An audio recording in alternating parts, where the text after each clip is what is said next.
The live TV, सच सबसे आगे। नमस्कार, मैं हूं रंजीत झा और आप देख रहे हैं द लाइव टीवी। गजा वासियों के लिए एक के बाद एक कई बड़ी खबरें और अच्छी खबरें सामने आ रही हैं। इस वक्त की सबसे बड़ी रिपोर्ट यह है कि हमास की सारी शर्तें इजराइल ने मान ली हैं और इजराइल घुटनों पर आ गया है। हालांकि इजराइल के प्रधानमंत्री बेंजामिन नेतन्याहू इसके लिए तैयार नहीं थे। वो अभी भी जिद पर अड़े हुए हैं कि हम तो हमास का खात्मा करके रहेंगे।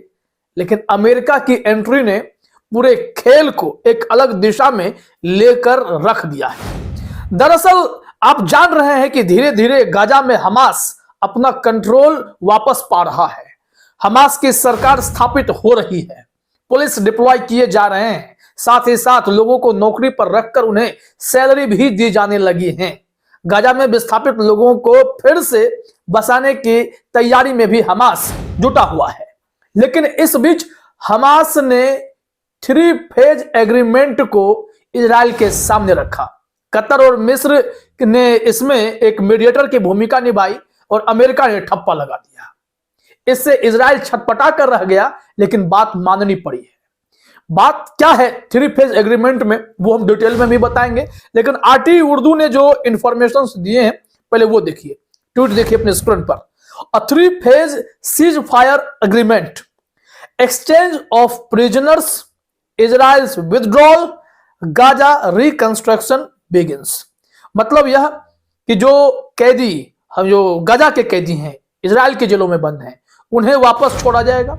और यहां जो गाजा में इजरायली कैदी हैं, गाजा के लोग यानी हमास उन्हें वापस इजराइल भेज देगा। लेकिन उसमें भी हमास ने अपनी शर्त लगा दी है।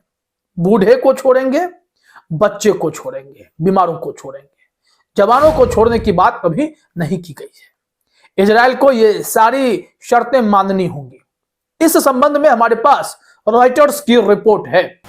उस रिपोर्ट के जरिए हम बताते हैं आपको कि कैसे इजराइल के प्रधानमंत्री बेंजामिन नेतन्याहू इस एग्रीमेंट को ही खारिज करने लगे थे।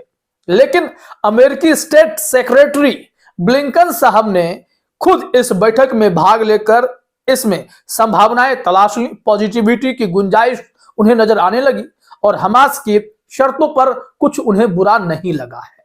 ऐसे में इजराइल नानुकुर के बावजूद भी इस एग्रीमेंट के तहत आगे बढ़ेगा ही बढ़ेगा। दरअसल बात इतनी नहीं है, बात यह है कि इजराइल में भी जो सिविलियंस हैं, आम लोग हैं, वो बेचैन हैं, परेशान हैं, क्योंकि उनके अपने चहेते हमास के बंधक बने हुए हैं।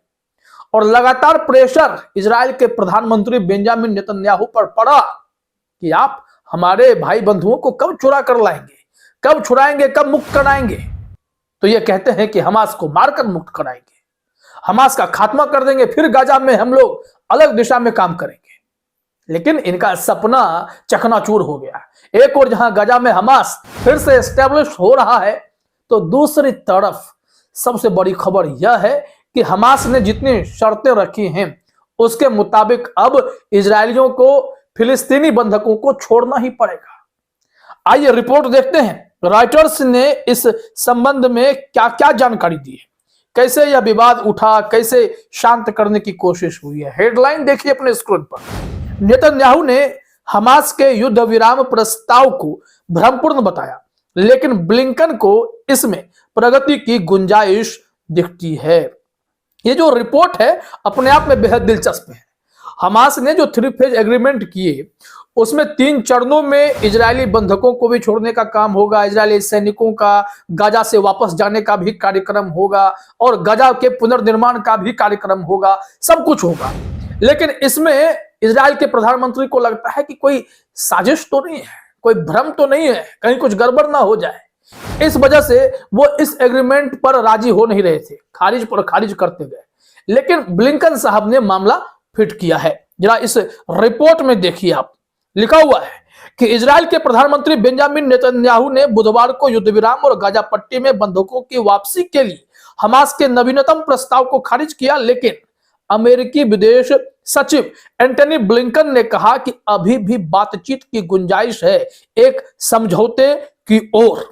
यहां लिखा हुआ है कि गाजा पर शासन करने वाले फिलिस्तीनी समूह हमास ने 4.5 महीने के बाद युद्ध विराम का प्रस्ताव रखा, जिसके दौरान सभी बंधक मुक्त हो जाएंगे। इजराइल गाजा से अपने सैनिकों को वापस ले लेगा और युद्ध की समाप्ति पर एक समझौता किया जाएगा। इतनी सी बात है, ये ऐसी शर्त है जिसे मानने के लिए इजराइल को कहा गया है। लेकिन इजराइल के प्रधानमंत्री अलग जिद पर अड़े हुए हैं। अपने घमंड के चलते वो इजराइल को तो बर्बाद कर ही रहे हैं, इजरायली सैनिकों की जान भी आफत में डाले जा रहे हैं। अब इस परिस्थिति में पूरे देश को सोचना पड़ रहा है, खास करके जो लोग मीडिएटर की भूमिका में, कतर है, मिस्र है, जो हमास के प्रस्ताव को आगे बढ़ाया। अमेरिका के द्वारा बताया जाता है कि यह डिजाइन क्या वो प्रस्ताव है जिसे हमास ने कतर और मिस्र के जरिए आगे बढ़ा दिया, और इस पर इजराइल मुहर लगाने से पहले घबरा रहा है। अब यहां देखना होगा कि किस तरीके से नेतन्याहू इस डील को, इस समझौते को कैसे इंप्लीमेंट करते हैं। यहां पर नेतन्याहू की जो चिंता है और उस पे अमेरिका का जो प्रेशर है, दोनों को एक बार फिर से जरा समझिए। देखिए अपने स्क्रीन पर, नेतन्याहू उस बैठक में थे, प्रेस कॉन्फ्रेंस थी, अमेरिकी रक्षा सचिव भी थे, स्टेट सेक्रेटरी जो है वो भी थे। इतना ही नहीं, फिलिस्तीन के राष्ट्रपति से भी मुलाकात हो गई है अमेरिका के स्टेट सेक्रेटरी की, वहां से भी बातें एकदम रास्ते पर जा रही हैं। लिखा हुआ है कि नेतन्याहू ने कहा, बंधकों की रिहाई के लिए लगातार सैन्य दबाव एक आवश्यक शर्त है। लेकिन नेतन्याहू के साथ बैठक के बाद ब्लिंकन की टिप्पणियों में सुझाव दिया गया कि संघर्ष विराम समझौता कोई खोया हुआ कारण नहीं है। आप इसे लागू करके तो देखिए, शांति के प्रयास हो, यह सबसे ज्यादा जरूरी है। लिखा हुआ है कि तेल अवीव के एक होटल में देर रात प्रेस कॉन्फ्रेंस में ब्लिंकन ने कहा, हमास ने जो प्रस्ताव रखा है उसमें स्पष्ट रूप से गैर स्टार्टर्स है। मतलब जो चिंता है इजराइल के प्रधानमंत्री नेतन्याहू की, कहीं फिर से न जंग ये लोग शुरू कर दें, तो अमेरिका ने समझाया कि यहां पर पॉजिटिविटी है, आप गलत तरीके से मत चलिए लेकर बातों को।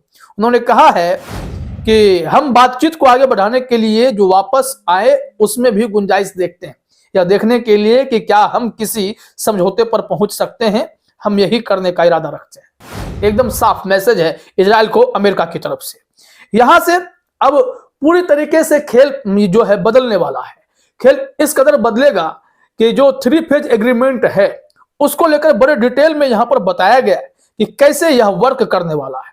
सेकेंड फेज कब शुरू होगा, फर्स्ट फेज में क्या होगा, जरा देखिए अपने स्क्रीन पर। पहले इजराइल ने क्या कहा था? इजराइल ने पहले कहा था, रॉयटर्स ने जानकारी दी है कि जब तक हमास का सफाया नहीं हो जाता वह गाजा से अपने सैनिकों को नहीं हटाएगा या युद्ध समाप्त नहीं करेगा। उसके बाद वार्ता के बाद करीबी सूत्रों ने इंफॉर्मेशन दी कि नहीं, अब जो एग्रीमेंट है उस पर इजराइल काम करेगा। लिखा हुआ है, वार्ता से जुड़े करीबी सूत्रों ने हमास को युद्ध समाप्त करने की अपनी दीर्घकालिक मांग के लिए एक नया 3 चरणीय दृष्टिकोण अपनाने के रूप में वर्णित किया और इसे युद्ध विराम के लिए एक शर्त के बजाय भविष्य की वार्ता में हल किए जाने वाले मुद्दे के रूप में प्रस्तावित किया। क्या क्या कहा गया है? रॉयटर्स द्वारा देखे गए और सूत्रों द्वारा पुष्टि किए गए प्रस्ताव दस्तावेज के अनुसार क्या क्या है, देखिए जरा अपनी स्क्रीन पर। पहले 45 दिवसीय चरण के दौरान इजरायली जेलों में बंद फिलिस्तीनी महिलाओं और बच्चों के बदले में सभी इजरायली महिला बंधकों, 19 वर्ष से कम उम्र के पुरुषों और बूढ़े और बीमारों को मुक्त कर दिया जाएगा। इजराइल गाजा के आबादी वाले इलाकों से सेना हटा लेगा। दूसरे चरण का कार्यान्वयन तब तक शुरू नहीं होगा जब तक कि पक्ष आपसी सैन्य अभियानों को समाप्त करने और पूर्ण शांति बहाल करने की आवश्यकताओं पर अप्रत्यक्ष वार्ता समाप्त नहीं कर लेते। और फिर यहां लिखा हुआ है कि दूसरे चरण में शेष पुरुष बंधकों की रिहाई और पूरे गाजा से इजराइल की पूर्ण वापसी शामिल होगी। तीसरे चरण के दौरान मृतकों के अवशेषों का आदान प्रदान भी किया जाएगा। तो ये पूरी प्रक्रिया है और इस प्रक्रिया के तहत इजराइल को हमास के साथ डील करना ही होगा, नहीं तो नुकसान में इजरायली ही रहेंगे। तो यह हमास की बड़ी जीत एक बार फिर से। फिलहाल इस वीडियो में इतना ही। आप सभी का हमसे जुड़ने के लिए बहुत बहुत धन्यवाद। द लाइव टीवी, सच सबसे आगे।